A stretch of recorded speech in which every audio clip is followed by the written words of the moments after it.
Our story tonight ends with Mary pondering these things in her heart, trying to make sense of what had happened, what had been thrown together.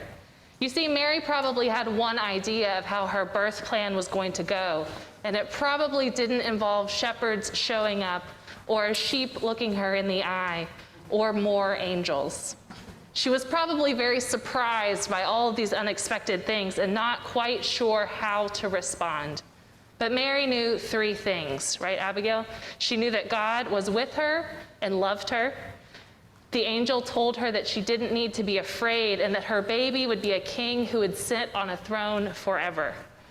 When she pondered these things in her heart, she didn't try to make sense of them. It was too soon. But I bet that right away Mary knew this was a different kind of king than people were expecting. The angels didn't go and tell the important people in this big city first, right? They told the shepherds. The shepherds were kind of scruffy old riffraff who were kind of stinky, and they lived way out in the boonies. And people made fun of them and thought that they were nobodies.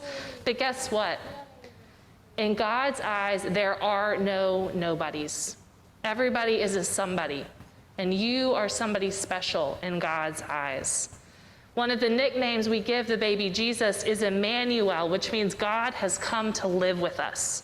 Because of course God has, but in a surprising way, because guess what? This baby king didn't come to be the boss, but a servant. And now we get to go and tell our own version of the story. We get to tell everyone we meet that God loves you and that you are important, that you don't need to be afraid. You can be afraid, you will be afraid, but you don't need to be afraid. And that Jesus is a surprising king whose everlasting kingdom is one of justice and peace and love. And now we are going to practice telling that story. We are going to go and tell it on the mountain so that we can go from here and tell it to everyone we meet. So please stand.